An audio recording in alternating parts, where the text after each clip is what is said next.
Hello, you. How you doing? Yeah, I'm not actually sure what's going on with the lighting today. I think it's just bleak outside, so it makes it look like I'm sitting in some sort of dark hovel. But I'm all right. Don't worry about it. It's fine. And you might be listening to this on an audio file, in which case you can't see anything, so don't worry about it at all. On that note, actually, this week's kind of been a funny one dealing with audio stuff and RSS and all that sort of gubbins. I'm trying to work out how to host podcasts. Turns out it's quite a lot of work. There's a bunch of ways you can do it, and obviously with the main podcast I do regular features, we do it through SoundCloud, and SoundCloud generates the RSS, we paste it into a document, and it just sort of does it. So I was hoping I could use SoundCloud to host both the audio version of this as a podcast and host the actual brand new podcast, games podcast we're doing. But it's tricky. I've had to apply to be part of the podcast beta, and hopefully they will accept my application. So, we're going to see how that goes. If it doesn't, I'm going to have to use some sort of storage, maybe Amazon S3. I don't know. This is boring stuff, but it's become my boring stuff now because I've got to work it out. Because I've agreed to make this a podcast as a weekly update, but also do the bi-monthly. Because bi-weekly is a term that apparently means two things. It can mean twice a week or twice a month, and I thought I'd avoid the questions by avoiding that word. But now I've just asked that word. I'm getting myself into a pickle with this microphone thing. Anyway, yes. So, podcast. That's a new update. That's an exciting one. It's now out in the wild, sort of. Daft Souls. It's been announced. We've got a Twitter account for it, which is just at Daft Souls, DAFT, in case you don't understand my pronunciation of the word. Yeah, quite excited. We recorded the first episode last night, and it was me with Quintin Smith, who's my sort of partner in crime at Shut Up and Sit Down stuff, and Gavin Murphy, who's just a straight up partner in crime / criminal. I'm happy with it. We recorded it. It was about an hour and 15 minutes in total. It's going to be twice a month, just to make sure I can keep up to a regime, because I was thinking about weekly, but it's going to be really hard to do that with all the other stuff. So to begin with, twice a month, and if it's really popular or whatever, we might step it up a bit. It should be up soon. Should be up hopefully this weekend. But as I say, I need to sort out some really dull stuff with bloody hosting, and it may be a case that I have to host it in one place and then host it somewhere else. And XML feeds. Turns out they're not that much fun. Bit worried about that as well, actually. I'm not super worried, but I'm slightly concerned that with all this stuff, if I'm going to make myself too much admin work, I don't want it to end up being that a lot of my week is just doing stuff like, uploading this to YouTube and SoundCloud and podcast to YouTube and da-da-da. It's kind of like I can only do so many things at once, and my computer can only do so many things at once as well in terms of uploading and exporting. So I'm not really mega concerned about it, but I am just I don't have the luxury of companies of having lots of people who can do lots of different things. So I'm I don't want to get too overloaded with it, which is why the podcast is twice a month and not any more than that. What else am I doing at the moment? Obviously, I had a fun little thing at the start of the week you might have seen, which I did a kind of 1990s revision tape, which I was really happy with, actually. Just because it was a stupid idea, but I literally thought, it's the end of the year of Luigi, and then into my head popped the phrase, end of year of Luigi exams, and I was like, that doesn't really mean anything. But then I thought, I could invent it, though, and I could do a revision tape for it. And then I remembered all of the kind of 1990s revision tapes. I think it's because I've been watching a lot of Check It Out with Steve Brule recently, which is really funny. But the way that they nail that kind of 1990s VHS style in terms of the presentation and the kind of dodgy cuts, I think maybe that kind of reminded my brain about stuff like GCC Bite Size, which videos that I used to watch to revise many moons ago. And even stuff like, obviously, Peter Serafinowicz' Look Around You. So I thought it'd be fun to do something like that. And that was fun because there were some technical challenges, because honestly, a lot of the standard VHS techniques and setups on After Effects look terrible, really bad. So making my own was quite fun. And in the end, what I did was I kind of I duplicated the video layer and then used the mesh warp to kind of shift it so there was a version of the video behind on top, which was really weirdly warping off to the right, but in a kind of erratic way, but a consistent way, which mean that then I had a mask layer, which, sorry if this is really boring for you, but I love this stuff. This is my bread and butter. I had a mask, which basically is this yellow box that means you can only see, it covers up every part of that video layout apart from that bit. And then the mask was softened at the edges so it wasn't too obviously a block. And then all the mask was doing was the mask was just repeatedly scanning down the screen. And it meant that basically it was like you just have this constant bit of the video which would be revealed, which basically means it would be like the same layer as the layer below, but warped. But then that warp would go down. But what was really nice about this, and I found lots of tutorials about how to do this, but none of them actually use this technique. I was quite surprised by, because the good thing about a mesh warp is because it's the same every time, and you can specifically jerk certain bits of it out.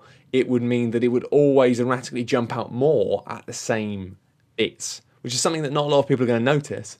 But a lot of the stuff with After Effects is based on expressions and based on like randomly generated movement, whereas this was manual. It meant that you could have the thing of having it like at the top and the bottom of the screen, having it much more like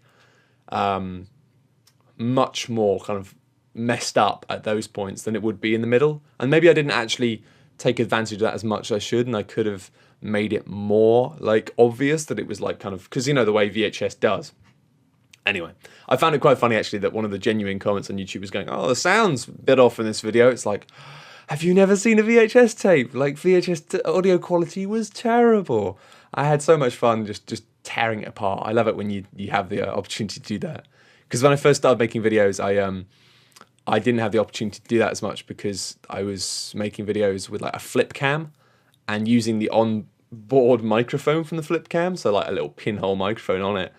And it meant that because the quality of the videos was already terrible, I was locked in terms of the style of things I had to make. I had to make things that looked terrible. And that's why Matt and Steve's Amazing Week had a kind of purposefully ramshackle presentation to it, because it had to fit the quality of what you've got. And actually, obviously, my most kind of famous early thing I did was BAM, Butter and Jam, which was an advert that was supposed to be from 1992. And the reason I sort of did that and aimed to have something that looked really retro was because the quality of the camera was so poor that if I tried to make anything look more highly produced, it would have looked amateur. So I made it look amateur and old because that was the only facility available to me. Now, however, I've got all this lovely gear. It means if I want to make something that looks super professional and super slick, and that's the joke of it being like looking like properly cinematography. You know what I mean? I'm not going to... I can't speak today. Can't speak. But if I want to make something like that, I can. And actually, if you saw last year my Cooking with The Last of Us video, that was an example of basically being able to ape a kind of proper, almost like short film style quality. But it was fun to go back to something like that, and I still have a fondness for that kind of shitty 90s stuff. But it's just funny, instead of having the crap camera like I used to back in the days of BAM, now it's a case of using quite advanced video software to really degrade stuff and make it sound nasty. Which is kind of fun. I enjoy that stuff. So yeah, it's kind of good. Other stuff going on at the moment is obviously I'm working on something for Shut Up and Sit Down this week. It's my monthly slot, The Opener, which is where I introduce a board game and do a recipe. So yeah, I did say prior to going freelance, I kind of had this idea that I really wanted to do more cooking, and I am doing more cooking. But I was going to do more cooking videos, and at the moment that's not really happening just because I'm so busy and I'm so constantly making things. I'm constantly filming things or editing things, and I'm kind of feeling like I don't feel really horribly stressed, but I feel like I'm always on the verge of it at the moment. And it's sort of like, in a way, at the moment, cooking for me has become a bit of a retreat. It's something I can do to step away from the machines and do something, have a different pace. And I kind of feel like I'm a bit concerned that if I spend too much of my life trying to perform and record, then I'm going to end up just with no life at all, and it will drive me insane. So for now, no. However, if you do want my cooking videos, then do check out The Opener, because this week's is a doozy. It is Skulls and Roses, which is one of my favourite party games. It's like poker, but without the maths. Perfect. And a recipe for how to make pizza. It's quite an easy recipe. I've got... Those of you following me on Twitter will know I have varying levels of pizza. Well, actually, those of you who've been around my house for pizza will know better than others, but varying levels of pizza expertise. This is base level, but it's still good. So keep an eye out for that. That'll be on Friday, providing I get it done today. And also, yeah, Game of Thrones Abridged started properly this week with Season 1, which came out on The Escapist yesterday. have a watch of that if you haven't already. It's a good time, I think. A lot of people in the escapist community really don't like it, because I get the impression that the escapist community aren't very nice, which is, that's the way it goes. People have told me that they take a long time to warm up to people, but you know what? I don't give a shit. It's kind of funny. It's like, I know people are enjoying the work I'm doing on the Game of Thrones thing, and I know that a lot of you guys really like it, and to be honest, that's all that really matters to me. It's kind of been a wake-up call, not a wake-up call, a reminder.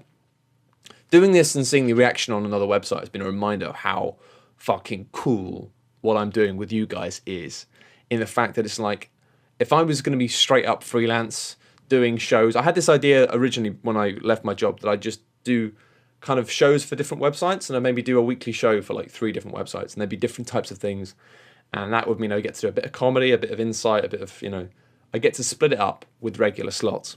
But now, I don't know, I'm kind of really glad that's not the way it's happening, because I realize how frustrating and disheartening it is to make something for a community that isn't your own, and to have people who maybe don't get what you're trying to do, or don't appreciate it, or wanted something slightly different, or don't know who you are and don't know why they should care. And they're all valid responses to, Medium. I'm not saying these people are wrong for not getting it, but it's very frustrating, because it's like, oh, I really put a lot of work and effort into that, and you just look at it and go, this is crap, what's this? It's like, mate, that took like 20 hours to make. Like, that took quite a lot of skill. Like, I mean, that's just the internet all over. But it does make me pleased that it's just like, good Lord, like, I'm glad I'm not bending over backwards to try and please 3 different communities of 3 different websites who don't know who I am and don't care, because that would be really stressing me out, I think. But it's been a reminder that it's just like, I'm kind of really lucky to have an opportunity to just create stuff for the people who really like it, rather than having to bend over backwards to please people who often behave like arseholes. And I think it's a major issue with a lot of really big websites, is the fact that they have these huge communities that they've developed over a period of like 10 years, and nobody really knew the risks of not cracking down on pricks. And I think it's just something that most major websites now deal with, in the fact that they have this embedded community that has often really sour, nasty people in it, and a sour, nasty tone. But that's the community, And I think particularly GameSpot have a huge problem with that, in the fact that I remember there was a huge uproar about the fact that they were, their female reviewer of GTA 5 got torn to pieces for being a woman, basically, for like criticizing the game at all, for the fact that its female stereotypes are rubbish, which they are, but just got torn apart. And that was really interesting, because at that point the people in charge of GameSpot, and they had to actually step in and apologize and say sorry. But it's like, I've seen comment threads on GameSpot before, and they're not alone in this. Like, GameSpot's community is pretty rotten, and that's not unusual. Like, most big games websites have a rotten community.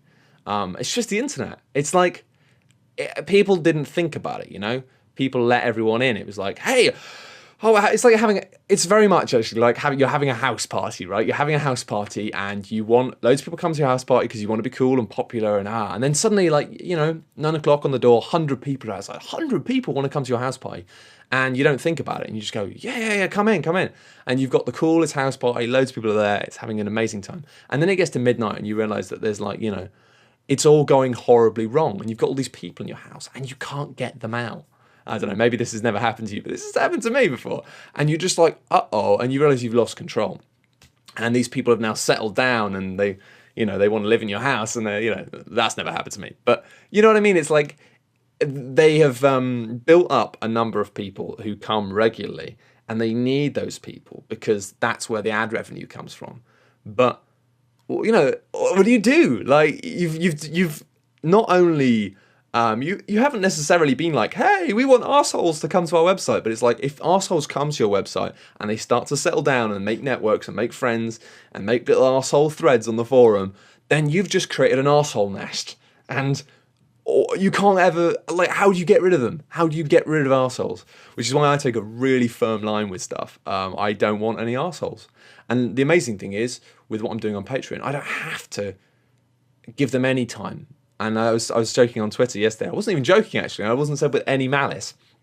Now it's like, whenever I see somebody on YouTube who says, this is bullshit. Like, I'm unsubscribing. Usually, for me, having had a stance on something, like, I can't remember what it was I saw the other day, but I think it was just the fact that, yeah, I remember what it was actually. It was in response to last week's update video where I was talking about Twitch Plays Pokemon and talking about Rev 3, and I couldn't remember his name, but of course I was talking about was Adam Sessler. And I said that in last week's thing that I liked Adam Sessler. And because I'd said that, this guy was like, oh, if you like Adam Sessler, then fuck you. Da, da, da, da. And it's somebody who's clearly... It was really funny because they were like, huh, I didn't realise you were this sort of person, unsubscribing. And it's like, I like to say unsubscribing as if I've been doing this for like on this channel for longer than a month. It's like, what?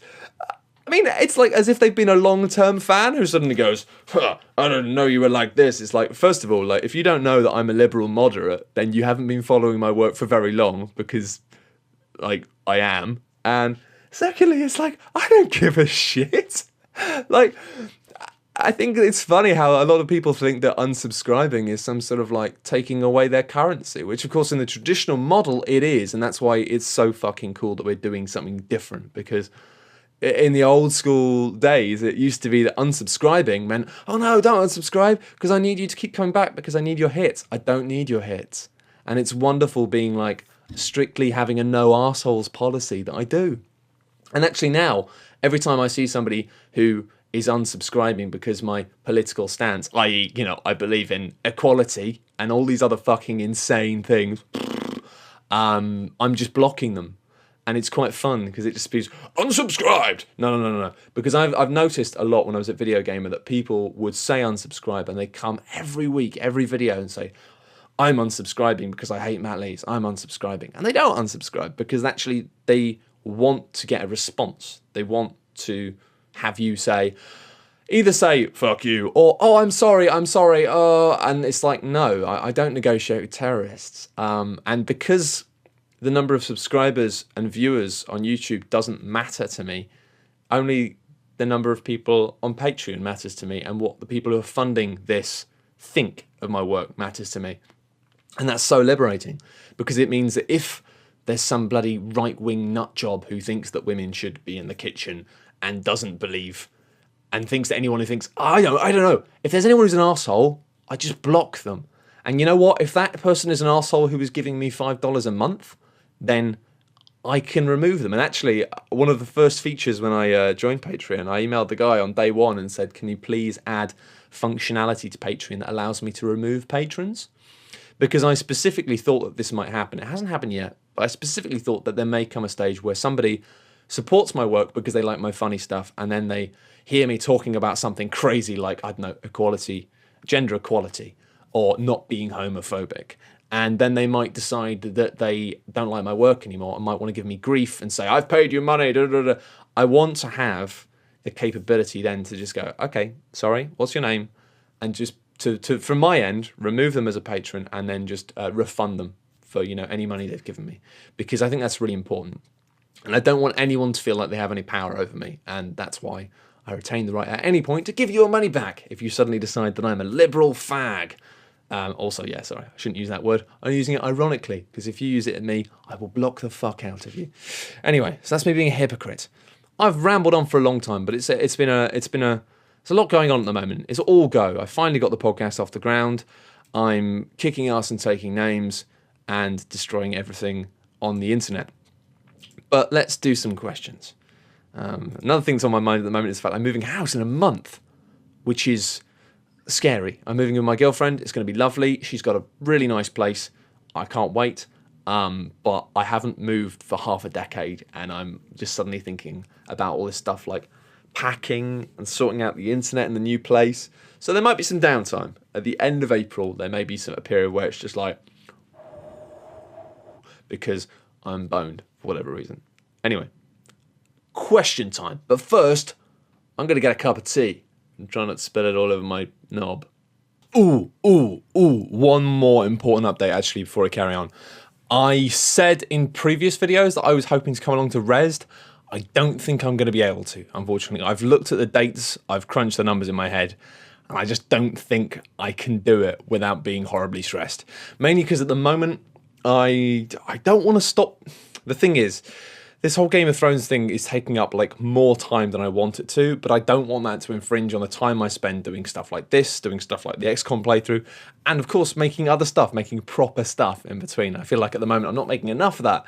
I'm trying to keep it, making sure I'm making at least one good video a week, which takes a couple of days, but I'd like to get two, you know. I'm looking forward to the future when I've got more time to focus on this. But at the moment, I just don't have time to do stuff, and I'm basically having to work on the weekends as well, which is, you know, I'm not being like playing small violins or anything like that. That's just the nature of the beast. That's fine.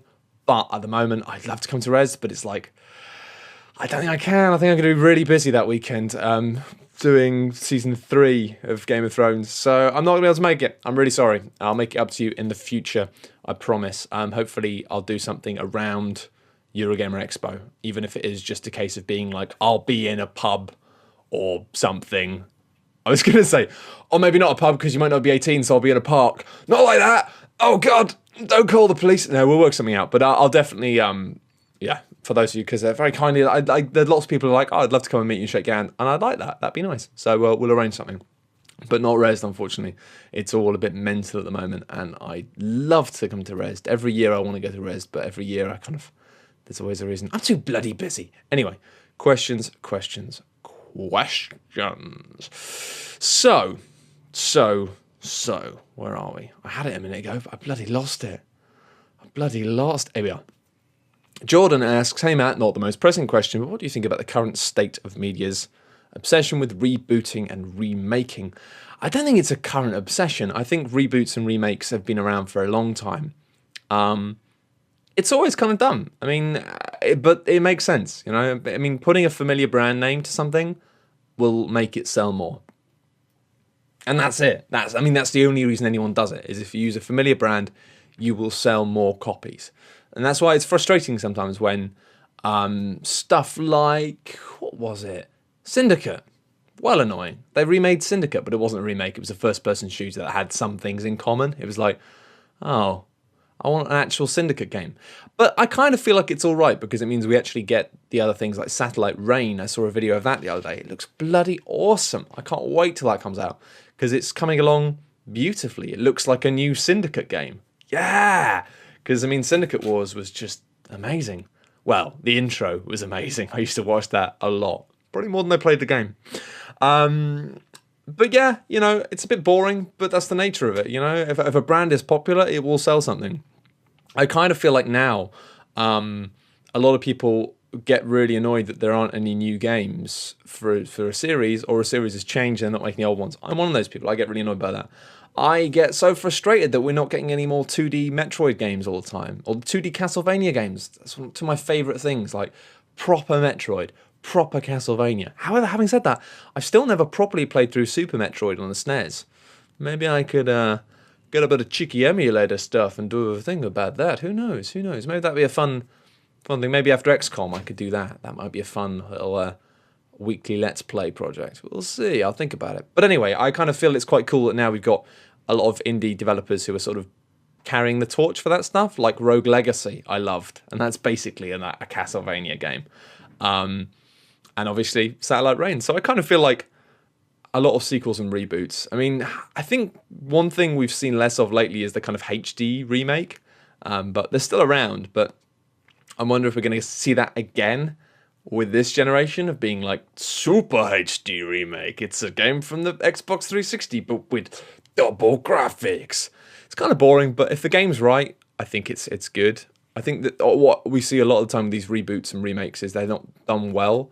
There's something what, rather than being like and that's a really odd thing actually, in the fact that you can't imagine them doing that with cinema. Like, you imagine like Apocalypse Now Redux had just been made by like some small, just make a new version, just make, whatever. Like, they're always kind of altered, you know, when you see it's always director's cuts when they release them. But it's funny how often with these remakes they're just made by other studios. You know, it's just like, well, you can do that, can't you? Yeah, just make it look prettier, which is insane. I mean, I guess I don't know, it's just insane. It's like, I can imagine that if I'd made some videos, like YouTube videos, and then somebody took some of the videos I'm making now in 5 years' time and went like, oh, here's the better versions of Matt's videos, and they'd like spruced them up and made them sharper or something, and then added some new bits. I'd be like, what? But that's my work. Like, what are you doing? And I kind of feel like Fable Anniversary was one of the ugliest fucking things I've seen in my life. I found it so frustrating seeing so many positive reviews coming out and going, oh, it's great. It's like, it looks like shit. It looks horrible.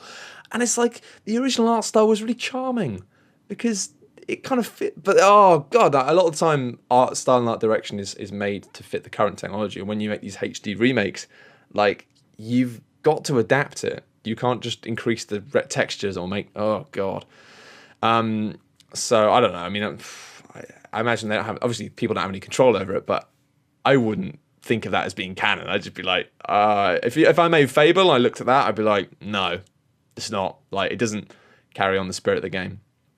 So that's kind of weird, but I don't think it's a new trend. I think it's just something that remakes, reboots have always been around and will always be around because it makes money, you know? It's like, at the end of the day, like stuff like the new RoboCop film, you know? Sorry, this looks odd. I'm just draining my tea bag. The RoboCop thing. It's like people will go and see it just to see if it's crap.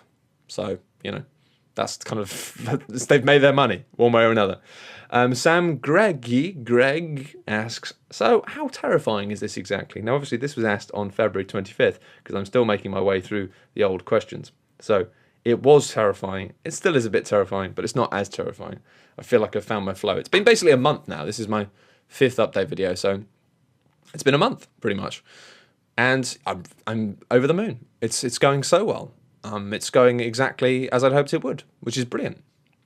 Obviously, there's still a lot of naysayers and stuff, and a lot of people talking about worries about it and concerns about it, and saying, "Oh, you haven't thought about this." But I think I've thought about most of the things that can go wrong, as I talked about earlier in this video, of having the facility to remove patrons if I don't if I feel like if somebody feels like I've missold something, or if somebody feels like I'm not the person they thought they were funding, then I will happily refund them. I mean, it's kind of their fault for not doing their research, but, you know, not going to get into that. Have your money back. And also, I mean, a lot of people say, oh, it's not sustainable, but it's like, it is. It is. Because traditional websites need millions of views to make them sustainable. Whereas I've got about 560 people who are funding this.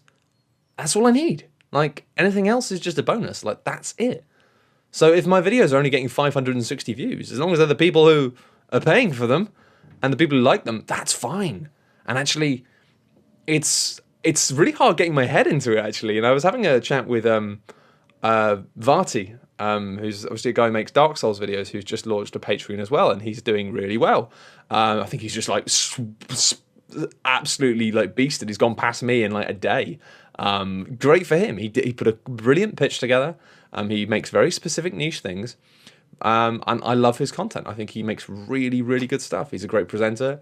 He's got a great voice, Australian chap, good looker. And yeah, he does great stuff. And I was chatting to him briefly. It's almost like you realize that the way you make content can change. You don't need to think about, because it's so hard to get out of that mindset of being like, yeah, but what will be popular? What will get lots of views? Because you're so ingrained into having to do that. But letting that go is difficult, actually. I'm still in that old mindset sometimes. But as soon as you start to realize you can, it's so liberating. So it's frightening at first, but now it's great. I mean, as I say, like the video I made at the start this week, it was fairly niche. It was a video about the Year of Luigi ending that most of the jokes related to, you wouldn't get it unless you were somebody who grew up in the United Kingdom and went to school in the 80s or 90s or the early 2000s and had to watch crappy educational VHS tapes. It's so niche. And it's only got about 3,000 views. And it's like, usually, in the old system, I would have looked at that and gone, oh, that's a shame. I kind of hoped it would do, you know, a bit more than that. But now it's like, great, fine, done. It's like, it's got 500 people have clicked the like button. That's fine. That's all I need. So it's kind of nice not having to worry about that. Having an idea and thinking, this might only be funny to about 1,000 people. As long as you guys are mostly that 1,000 people, fine. Job done. It's fucking great. Anyway, Dan Lally says, hi Matt, hope you're well. I simply ask, is there a game besides Dark Souls 2 that you're looking forward to this year? Obviously Dark Souls 2 is out now and I'm enjoying it. I should say actually, one update is I'm making a Dark Souls 2 kind of diary. I'm not doing a Let's Play, because as I was talking earlier with the cooking, I don't want to be on broadcast mode all the time. And also it's a game I really enjoy playing and I enjoy the solitude. So I'm enjoying just really getting immersed with it. But I am doing a diary thing. So what I do is I record bits of footage and then I do a little bit of voiceover afterwards, just basically talking about where I'm up to, how I'm getting on. I've recorded about 5 days so far. I need to clip it together and see what I've got, but I'm assuming it'll be about 10 minutes. I can't work out whether to chunk it up into days like that, like 5 days at a time or maybe 10 days. We'll see, because I know that a lot of people are still playing through it and I want to avoid spoilers. We'll see what it's like. I don't know what it's going to be like. I kind of feel like maybe because I'm not recording it live and getting those live reactions, it might not be as good as it could be, but I'm interested. I'm experimenting. We'll see. What game am I looking forward to this year? I'm sure there are some games I'm looking forward to this year. The Witcher 3 was one of them, but actually it's kind of good that it's not out. Sorry, my light's flickering and being weird. It's good that it's not coming out because I still need to play The Witcher 2. So I'm sure there are loads of games coming out this year that I'm excited about, to be honest. I just can't think of any off the top of my head. It'll be fine. There's a bunch of awesome stuff on the way, to be honest. I really want to play Luftrausers. I've heard so much good stuff about that. And that'll actually be talked about on the podcast, episode 1 of Daft Souls. Plug! But yeah, I think you'll like the podcast. I'm really proud of it. We decided we didn't need any gimmicks. It's just very much straight up of what we're playing, what's going on with the industry now, but just talking and allowing it to like flow around. And it does go off topic and it does go like, other stuff, but it is games focused. I don't want to get like into that self-indulgent thing of having like a 20-minute intro of people just making jokes about each other and stuff. It's like, I know that a lot of podcasts do that and I know a lot of people like that, but I want to make a podcast for people who just they want something that's going to be entertaining and funny and interesting, but about games. I think that's really important because so many podcasts just end up being these really self-indulgent trudges, and fuck that. There's enough self-indulgence. And I know a thing or two about self-indulgence. Daniel James Laver asks, as a funny person yourself, thank you very much, Jan. That's very, very kind of you, Mr. Daniel. Who are your comedy inspirations? And he also says, are there any attempts being made with the regular features crowd to take that further? Do you think the Patreon model could work there? And somebody else asked about the Patreon model for regular features in the past. We've been talking about that for a while, and actually we plan to do that maybe at some point. But then I kind of stormed in and did this, and hopefully it hasn't spoiled the opportunity for us to do it with regular features as well. Obviously, we wouldn't be wanting as much, but it'd be nice to have a bit of money every time just so we can buy ourselves some drinks and maybe split a bit of cash for the time it takes to edit, because it's actually quite an editing intensive show. We usually record for about an hour and a half and edit down to about 40 minutes. If you're not familiar with regular features, check it out. It's a good podcast. I'm really proud of it. It is nonsense. It is filthy. You'll probably find out things about me you don't want to know. But hey, that's life. In terms of comedy inspirations, a huge amount. I mean, I think I don't keep up with it as much as I should do now, but especially from age kind of like, I don't know, early teens through to like mid-20s, I just watched everything. I got encyclopedic. I just used to watch all British comedy. Some US comedy recently has been amazing as well, stuff like Always Sunny, I love, but I used to watch everything, like everything from like Not the 9 O'Clock News and The Fast Show and Father Ted just used to slay me, just make me laugh so much. Just fond memories of just watching Friday night comedy back on UK TV when Friday night comedy was like a thing.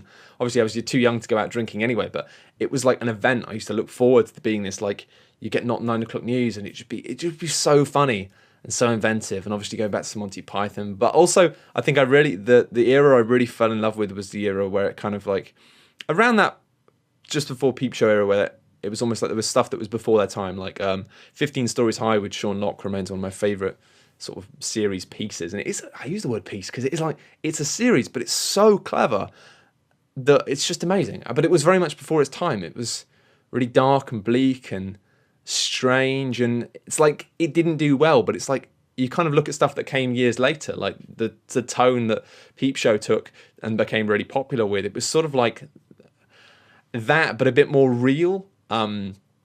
It's worth tracking down 15 Stories High. It's an incredible show. It's wonderful, wonderful stuff. And also like Pulling, Sharon Horgan and the other guys. Pulling is an amazing show. It's one of the last great things that BBC Three really did. Although even stuff like Cowards was good. I don't know. I don't really have any specific people who I think of being inspirations, really. I think I've always had an obsession, especially with British comedy. And I think that I don't know, I never intended to do comedy stuff. I think I only started doing it because I loved comedy so much that I liked the idea of just playing around and maybe doing stuff, but I never thought I'd be any good at it. I just did it because I thought it'd be fun. And it's sort of really weird to think now that people think of me as being a sort of comedy thing. But that's awesome. Yeah, it's sort of weird. I never really feel like I'm on that scale with any of the people who I follow and people who I love. But it's great fun to be even just paid to do kind of amateurish stuff, really. I think obviously it's not intentional, but I know that a lot of what I do is really heavily inspired by Adam and Joe, especially the funny voices I do. And I think that's just because I used to watch so much Adam and Joe when I was a kid, and I loved it. That it was just me and my brother would do those voices, like just talking to each other. It'd just be like, oh, blanda da. And just Ken Corder particularly. Oh yes, how do you find the peace? You know, the peace. And that's Kevin Corder is the buy. I feel so guilty because whenever I say bye at the end of videos, it's Kevin Corder. It's not me, and it's sort of become my catchphrase. And I never intended that to happen because it was just a throwaway thing I did as a reference. But now everyone's like, "Oh, you didn't say your bye." It's like it's not mine.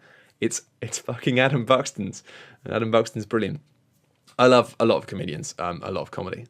I'm inspired by a bunch of stuff, and I think lots of the time people say, "Oh, this is very much like this video." This week's video said this is a lot like Peter Serafinowicz, which is "Look Around You." This is a lot like Steve Brule. I love both those things, and I'm not going to lie, you're just constantly influenced by everything around you, and yeah, wouldn't have it any other way. Wouldn't have it any other way. Toby Igglesden says, "Do you feel that soundtracks have a strong point in the quality of a video game?" Yes, absolutely. And actually, I think one of the most exciting things about Love for Houses that Quinn's talked about in the podcast is the way that the OST adapts depending on your ship setup. That sort of thing just fascinates me. I love it.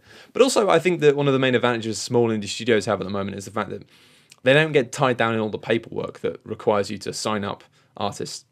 When I used to work for Activision doing PR, I wasn't privy to it directly, but I got a sense of the amount of legal work that went into securing tracks and securing licensing deals for tracks in uses for games like Guitar Hero, etc.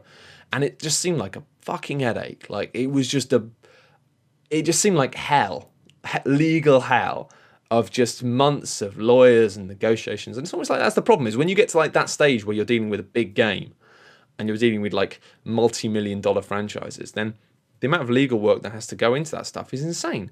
Whereas what's wonderful with stuff like Hotline Miami, which in many ways was defined by its music, it was just the guy knew some people on MySpace, and he was like, "Hey guys, I'm making this game. Can I use your music in the game?" And they're like, "Yeah." And it's like stuff like FTL's soundtrack by Ben Prunty, a hugely talented guy, amazing soundtrack. It's like, "Hey, we're making a space game. You're a kind of small composer. Can you do some stuff?" Yeah, sure. It's like. It's brilliant, and I love that. And I think actually that's at the moment like this resurgence in soundtracks has come, I think, from smaller development teams, and the fact that it's awesome, and the fact that it's like you've got talented musicians who aren't huge, talented game designers who aren't huge, and they're just working together and they're creating things that join together. And it's such a wonderful change from what we ended up with in the mid 2000s of like EA Tracks X. On Burnout and shit, and just listening to like shitty emo whilst driving around and desperately trying to find a way to switch the music off and driving around in silence rather than driving around to fucking trash music.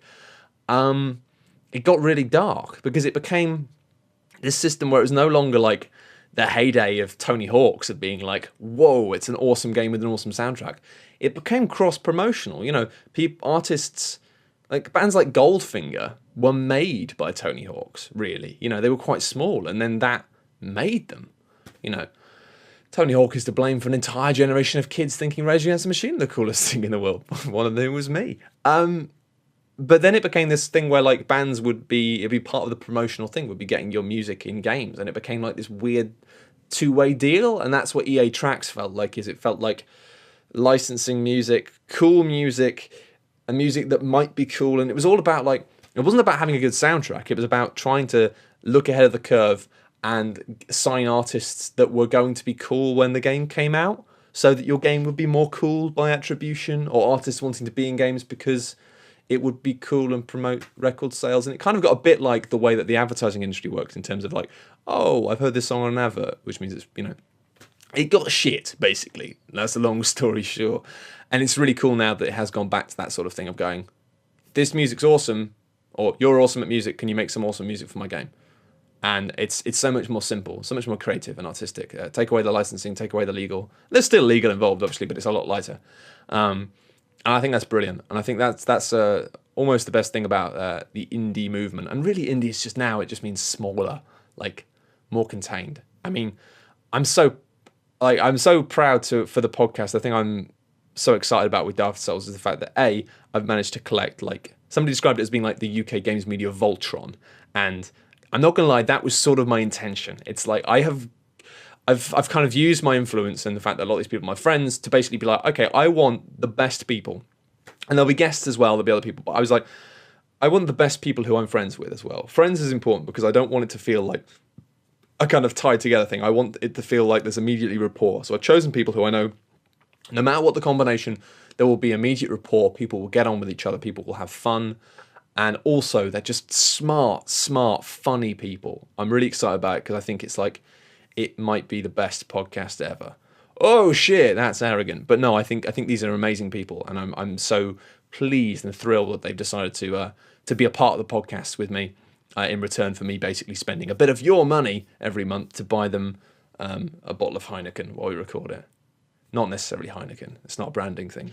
But yeah, so I am, full disclosure, I am probably spending some of your monthly Patreon money on buying beers for other gentlemen as well. So, whew, that's a sordid reveal. Yeah, what was I saying? Something about music. But yeah, one of the wonderful things about this is the fact that I managed to kind of convince the wonderful Simon Chong, who's a brilliant artist, does a lot of stuff for Inside Xbox, does a lot of stuff for regular features, actually. But I asked him, he designed us a lovely logo for the podcast. And Mr. Vitaly Zavadski, oh, fucking hell. I can never remember his full name. I remember it's Vitaly Zavadski. I was right. Vitaly Zavadski, who's an amazing composer. He's just awesome. He actually did the jingle for the videogamer.com podcast because he just listened to the podcast and liked it and then sent me a message going, oh, I like your podcast, but I've made you a jingle. And I listened to it. I was like, this is fucking badass. And he's made me I asked him basically, I was like, mate, can you make me a jingle for my new podcast? Because your last jingle was really good. So he's made us one of them. And I don't know, just we were sitting down last night before recording and it's just really exciting to be like, wow, we've got like an awesome logo. We've got an awesome intro theme. It's like, it already feels awesome.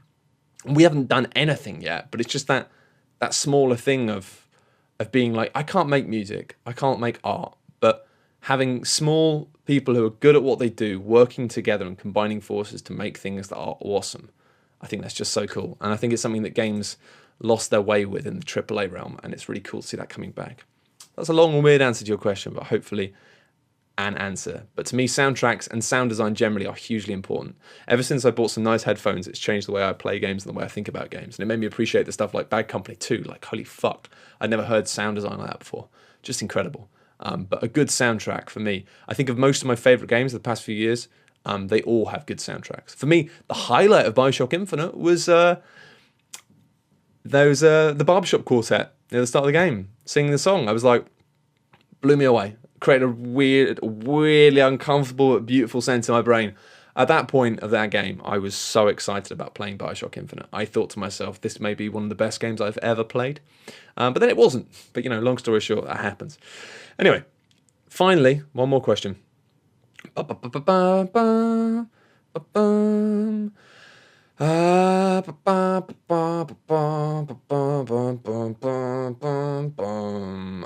is a question, actually. I'm going to get this one from Jack Patterson, sorry, but it's mainly about collaboration with the industry. Yeah, there'll be some. I'm not sure when and why, when it feels right, you know.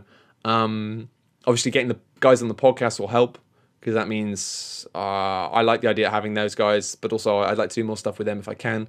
But we'll see. It's difficult, because, you know, I work in the day and they've all got jobs. And actually, I've just realised that the next question I was going to ask from Mr. Lewis Jones is a bloody massive one, so I'm going to answer it next week. Thank you very much for joining me. I'm now going to drink my tea, which I haven't touched. Still in this weird fennel stuff. It smells weird, but it's kind of nice. And yeah, thank you very much again for watching. I will see you next week. Bye.